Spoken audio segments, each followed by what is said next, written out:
Welcome to the Keiser Report. I'm Max Keiser. According to the dictionary, Crony, as in Mark Carney, can mean to coax or cajole or act in a wheedling manner. Now, I know you're thinking that sure sounds a whole lot like the definition of a pole dancer, and you could indeed view Mark Carney, the new head of the Bank of England, as a sort of pole dancer, enticing you to take what cash remains in your pocket and stuff it in the collective G-string of the banking system. Only in this case, what that G-string wearing financial system flashes back to you in exchange for your hard-earned cash is a lumpy, dumpy, dimply-bottomed and toxic capital market that, let's face it, isn't really all that appealing to look at. No, best you close your eyes. Stacy, Herbert. Yes, Max. You know, Mark Carney, we gave him 2 days before we started talking about him because he started this week at the Bank of England. And of course, the reason why he was brought in is not only because Mervyn King was leaving, but the sense is that he's going to rescue the financial system that collapsed along with Lehman Brothers back in 2008. Now, Lehman Brothers' Dick Fuld is in the news in a sort of pole dancing kind of way. Fuld's tiny stock is penny from heaven. And this is, according to the SEC filings of Matrix Advisors, which he and his wife run. He is a part owner of Eco. And Eco, like many a small company, was born from the ashes of another penny stocks busted business model. In this case, Boys Toys, a San Francisco strip club that went public before a rent dispute led to its collapse. So he's running this Eco penny stock company, and it's a former pole dancing company.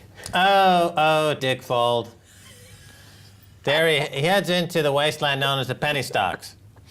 And penny stocks, it's a good, I think, really metaphor or gives you an idea of where the global economy is going, because everything is turned into a penny stock, basically, in terms of the penny stocks are notoriously manipulated, and here you have a situation where former Dick Fuld is wallowing around in the penny stock wasteland, and well, this is the heart of what a lot of the led to the banking system collapse, was the mindset of a pump and dumper scammer penny stock holder. They treated their multi-billion-dollar companies like penny stock companies. Yeah, you always become what you fear, you know, some philosopher once said. And Lehman Brothers was notorious for pushing penny stocks, or pushing stocks like penny stocks, or pump and dump scams. This was a Lehman hallmark of Lehman Brothers and Wall Street leading up to the crash of 2008. And Dick Fuld he took that penny stock mentality and applied it to mortgage-backed securities. And that's how you got this mortgage-backed security bubble inflated to multi-trillion-dollar levels and then collapsing. It wasn't enough that they did the same thing with the savings and loan bubble and bust, or the NASDAQ bubble and bust. They had to do this with mortgage-backed securities. So Dick Fuld was the ringleader in that huge mortgage-backed security, pump and dump, penny stock-like collapse, and it's poetic that he's now losing his shirt in the penny stock market. Now, and also for the likes of Jamie Dimon and Lloyd Blankfein to look into their future, this guy is like the ghost of Christmas future, because he's listed as a key advisor in Eco's proxy and owed $230,000 for work done in 2011. Fuld is also mentioned as a potential liability to the company in its disclosure of risks, given that he, quote, might attract negative publicity due to Lehman's collapse. So this guy who used to run Lehman Brothers is considered a negative a possible downside to a penny stock company that is a former pole dancing company. Tiny Dick Fuld has liability written all over him. He couldn't make it as a pole dancer because tiny Dick Fuld obviously would not be the guy you want to see pole dancing. And as a penny stock operator, he's a bust. As a Wall Street Titan, he's a bust. He joins the pantheon along with Bernie Madoff and Mike Milken and all the kind of all-star fraudsters in the history of Wall Street. Soon to join that group will be Jamie Dimon and Lloyd Blankfein. They're the ghost of Christmas future Hall of Fame fraudsters on Wall Street. And JP Morgan stock and Goldman Sachs stock are just penny stocks disguised as something other than penny stocks. And They soon will be trading near zero, as they all will. Well, this Gly Eco company says it does recycling, but they don't say what he did to warrant $230,000, nor is he disclosing it. So perhaps he was doing some pole dancing, we don't know. Pole dancing is the new waste management for disreputable mafiosos and Wall Streeters. Well, because of his bank collapsing, of course, the whole global financial system nearly collapsed, and banks and financial systems around the world were bailed out. So in comes this new Mark Carney, and we had to go out to the artist taxi driver and find out what he feels about the new the new Bank of England chairman. I mean, they look at you look at Mervyn King, and you think inside your nut, you think about, would you get in a bed with him? Would you lie next to Mervyn King and he was naked and he was on top of you? Would you fantasize with that? Would you fantasize about it with that? No, that's why they got Mark Carney. Mark Carney's turned up and the BBC have said, look at him, he's like Robert Redford. He's like Robert Redford, John Wayne, George Clooney. He don't shave, mate. He's got stubble. He leaves a little bit of growth. He's left more than that in Canada. He's left the largest housing bubble on the world. In Canada, it's about to go boom. Yeah, well, that's true. The housing bubble in Canada is about to crash. And in Australia, too. Remember China, these are kind of the three economies that were left, people were running into to kind of keep the bubble mentality going. Now those bubbles are bursting. And yes, of course, Mark Carney would make an excellent pole dancer. And of course, people are going to stuff 20-pound notes into his G-string while he flashes his pasties. Hi, I'm Mark Carney. You got him going in the opposite direction. That's what makes him a good Bank of England governor, is that when he's doing pole dancing, the pasties on his nipples will spin in the opposite direction. That takes talent. So here he is, his first week on the job, and here are some of the headlines relating to the housing market and the savings market and the capital markets to which he is supposed to oversee and hopefully make better. Well, nationwide cuts rates across multiple savings accounts. Savings rates across the market continue to drop as banks and building societies spurn private depositors. So the rates have been slashed this week on savings accounts because it appears that banks don't actually need any deposits. In the old system, in a capitalist economic system, they need to attract depositors in order that they can lend out. But it appears that the government is giving them so much free money that they don't actually need to attract depositors. Well, this is the amazing story of our age, is that in America there's $1.8 trillion on deposit at banks. That was printed by the Fed. And then they just simply put it on deposit at the Fed, and they get interest on that money. So they don't make money lending it out. They make money getting the free money from the Fed and then putting it back on the Fed's balance sheet and getting interest on that money. Same thing in the UK. The UK has hundreds of billions of pounds on the balance sheet of the Bank of England that they get paid on, but they're not lending it out. The biggest joke here in the UK, of course, is that in the case of two banks, one is the majority owned by the public through a kind of a nationalization of that bank, and the other one is partially owned by the public. So here you have publicly owned banks that are taking free money from the Bank of England, and instead of lending it out, they're putting it on deposit at the Bank of England and getting a free rate of interest on that money. And the debt pile, by the way, is increasing exponentially, so the need to print more money and to continue this farce continues. That's why I say something many would consider heretical. Lowering interest rates and keeping interest rates low causes deflation. It doesn't avoid deflation.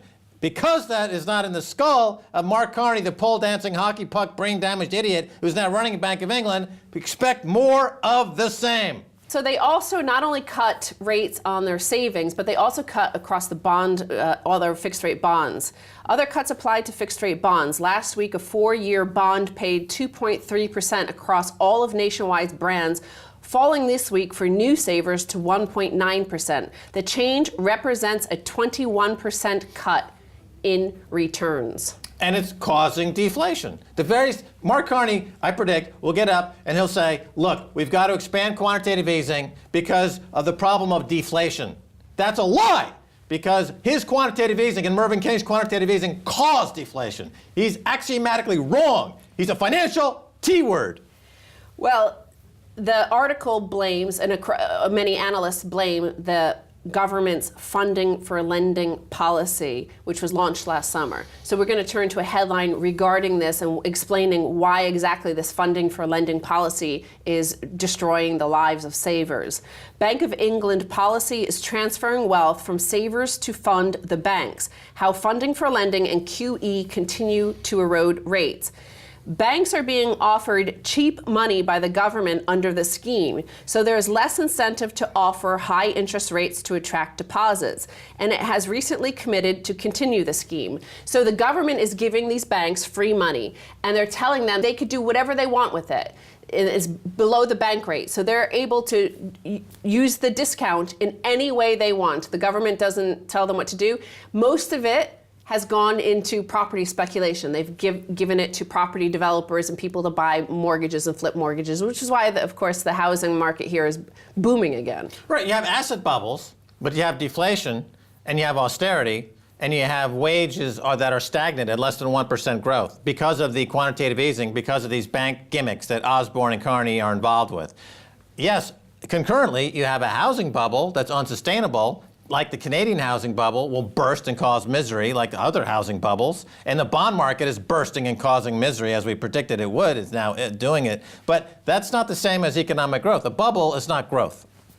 Well, but before the funding for lending scheme, banks had to raise their rates in order to make it attractive for savers to deposit their funds in them. Because remember, we have all sorts of capital ratio requirements and all this sort of stuff. But you know, when the central bank is just creating this money, when the government is just creating money, it wasn't earned, it was just created out of thin air. So all these so-called bank deposits are just loaned into existence money from the central bank to this funding for lending scheme. It's not actual real capital. So we really genuinely, whatever we have, it's not capitalism. It's closer to what the Soviet Union was a few days before they collapsed. Well, they destroyed competition in the banking sector. Yeah. Before these programs went into place after 2008, banks, to compete to attract deposits, would keep rates as high as possible and still able to make money on the yield curve that allowed them to be profitable as banks. But they would be competing for funds. But if the government is giving them funds and they don't have to compete, they become what are called zombie banks, like the big four banks here in the UK are all zombie banks. All right, Stacey Herbert, thanks so much for being on the Keiser Report. Thank you, Max. Stay tuned for the second half. A whole lot more.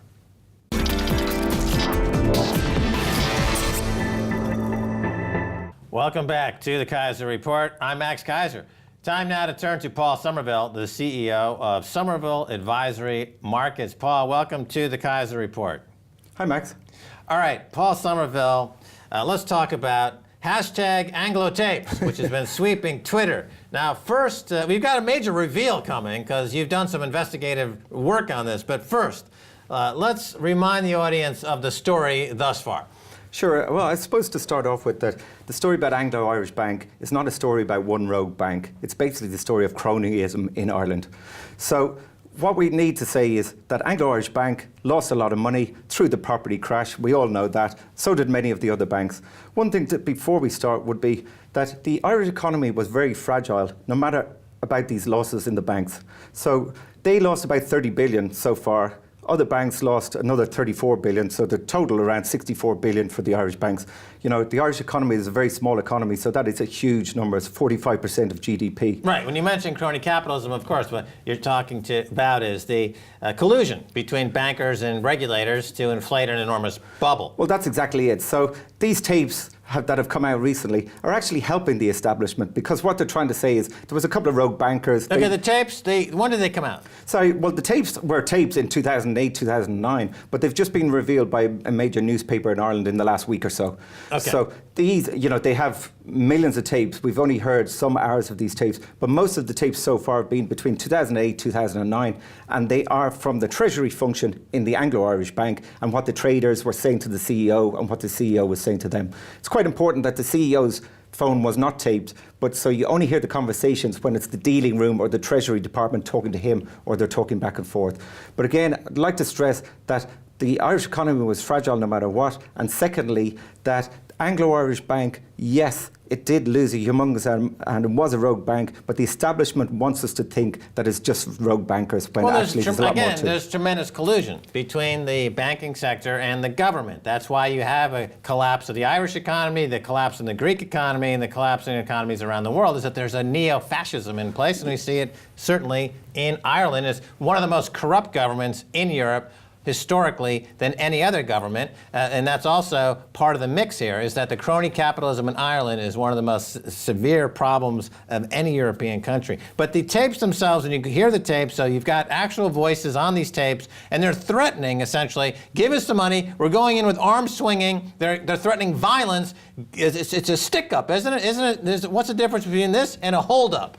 Well, basically what they're doing is they're planning to go to the government and understate the amount of money they need to rope in the government, because they believe when the government hands over some money that they'll have what they say skin in the game, and the government will have to continue to give over money. So that's exactly. But unless you know the history of Anglo-Irish Bank, it goes back a little bit before then. Because if you just listen to tapes 2008, 2009, yeah, you could say, it's just a bunch of bankers, they're ripping off the government, and that's the end of the story. But it really isn't, because when you go back to how the bank worked, the bank really wasn't a bank. Even calling it a bank, it was really a toxic hedge fund, of a property hedge fund, really highly leveraged, and they were handing over money left, right and centre to a small group of property developers, maybe 25, 30 property developers. So not were they only concentrated in property, they were concentrated on these 25 or 30 individuals, and these guys were going out free will, buying up everything in sight. Yeah, let me jump in here, because you say it's not really a bank. It's not really a bank to the degree that it has retail customers. Exactly. It only has speculating property developing customers. Yeah. So again, why the government would bail out just developers is another question, because it was not essential to the day-to-day banking infrastructure of the Irish economy. It's just simply it's a sham company set up to foist sham loans to sham developers to create a sham economic with a bubble that was 100% guaranteed to burst. Well, I would agree it was 100% going to burst. But, it was run basically by a bunch of sort of spoofers, charlatans, who became bankers. And that was the main thrust of what they were trying to do. So that's it's quite important. Ireland is a very small country, so they had very well connected, for an example, the CEO up to 2005 was very best friends with the Minister for Finance at that time, which is Charlie McCreevy, who brought in loads of incentives for the property market. So, right, once again, this theme of crony capitalism and a corrupt government working hand in glove with shysters and what I call financial terrorists who are destroying. The problem is now you've got austerity. So people are suffering tremendously in Ireland as a result of this heist that took place by Anglo-Irish in cooperation with this corrupt government. You've got nearly half a million people unemployed. You've got a lot of young people emigrating. You've got people committing suicide left, right and centre. The hardship around Ireland is absolutely horrendous, but yet people in Ireland aren't really sure who to blame. So when these tapes come out, obviously their anger is focused totally on the bankers. Now, I'm not absolving these bankers, but what I'm trying to suggest is the regulatory system, the politicians were involved. The media colluded totally through this whole crisis. Property prices tripled in Ireland between 2000 and 2006. This liquidity flooded in from the German banks, was lent to these banks, and was flooded into our system. And that is basically what happened. But I think it's quite important, and when we get to the tapes, is to try and see who the main players were in this. Now, let me jump in here for a second. Sure. It says the tapes prove that senior executives clearly understood that the true cost of the bailout would be unacceptable to the taxpayer, and so they lied. Presumably, it is against the law in Ireland to defraud the taxpayer.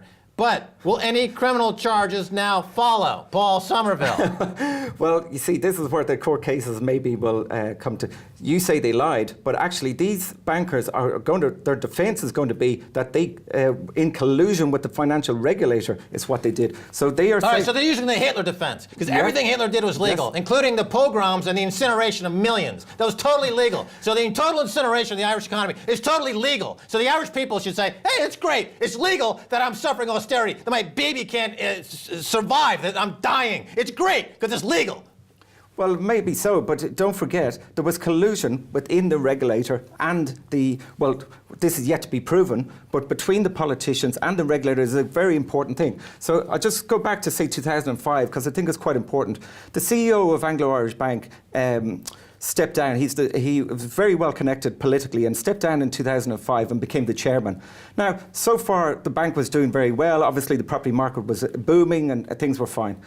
But he started borrowing money from the bank himself. And this is where, if this wasn't a regular bank collapse, he started borrowing. He borrowed about 130 million euros off the bank subsequently. Now, this is where it gets interesting, because when the Anglo-Irish Bank was coming to the stock exchange to say the results, whatever, they decided that they didn't want to show these loans as director loans. So what they did was, you would know this term bed and breakfast, the loans. So what they did was, the chairman's loans, what they did was they sent them out to another bank the day before the results and brought them back in the following day. We call it peekaboo accounting. Yes, Lehman exactly. Brothers was guilty of this as well. They shift loans off and back and forth on balance sheets of banks. They collude, again, with cooperation of the government. Now, let's talk about Germany for a second, because, I mean, it's very amusing that the Irish people find themselves being violated in a most egregious manner by banking charlatans, and they're suffering and dying. I mean, a lot of people would find that amusing. Apparently, the Irish,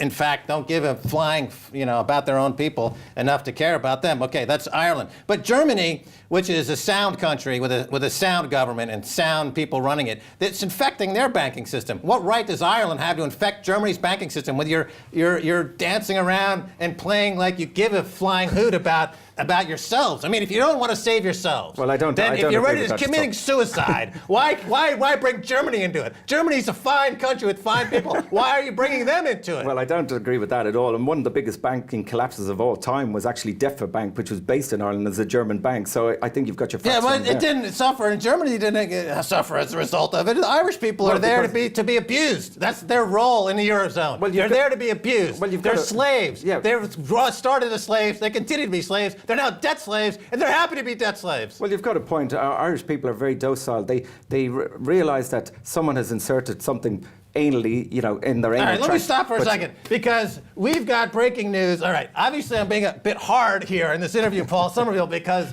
I think you and I are both shocked that this level of docility that permeates the country is... I'm not shocked at all. I'm not shocked at all, and that's the reason why I'm here. Because there are so many people in Ireland that need this corrupt system to keep going, that they are positions of power, and that's in the media and everywhere else. So I'm not surprised at all. So it's a bit of a kleptocracy. Okay, we got just a few minutes left, so I want to talk. Now, you came here today, and you believe you have some information that would... The whistleblower who put these tapes out in the public domain, you think you've got some leads on that? Well, I don't know definitively, but I have can make a very educated guess that the biggest debtor of Anglo-Irish Bank is taking a court case against Anglo-Irish Bank at the moment and the government, because they believe that they were given loans fraudulently. Now, this man is a man called Sean Quinn. He was in the Forbes 200 list as the most wealthy 200 people around the world in 2008. Now, he is bringing a case against the Irish government and Anglo to say that when they were lending him money, because basically what was happening was they were lending him money, he was trading derivatives in the shares of Anglo-Irish Bank, and he was propping up the shares for, it all went horribly wrong, obviously, and he lost 2.4 billion. But his argument, and again, I think he's got another strong case, is that Anglo was actually lending him money when they knew that the bank was bust.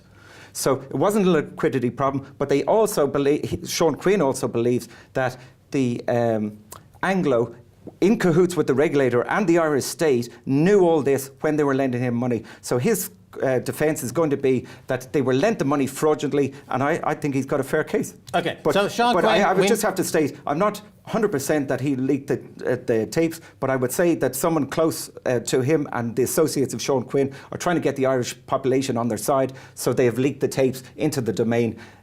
So anyone who believes... He's a friend of the show. His people, I wouldn't say a friend of the show, but we are in contact. We met them at Kilconomics. Sure, great, last year. We know people with Sean Quinn. He was going to be on our show. He's going to come and talk to our show. We know that there's this with Anglo-Irish story there. His case is that Anglo lent him money to buy shares fraudulently because they knew at the time that they were already busted. And these tapes support that argument. They definitely support that argument. The other thing about Sean Quinn is he's a self-made man. He left school when he was 14. He created a lot of jobs in the northern part of the southern part of Ireland. So, he's very well liked, and he had set up many businesses. Now, he had his problems. He set up an insurance company, and he used some of the money from an insurance company to bring in for his derivatives. So, he is in trouble over that, and he got kicked off the board for that. So, he's no white knight, but in over, he would say himself that, he was a gambler. He did take a lot of risks in the derivatives market. In Wall Street, we refer to him as he's the leper with the most fingers. Well, you have a leper colony of bankers. He's not doing anything different than J.P. Morgan did, or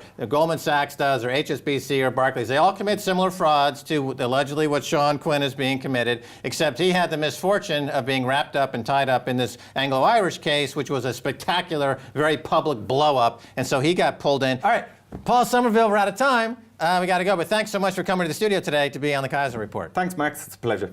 And that's going to do it for this edition of the Keiser Report with me, Max Keiser, and Stacey Herbert. I want to thank our guest, Paul Somerville. If you'd like to get in touch, please tweet us at Keiser Report. Until next time, Max Keiser saying bye, y'all.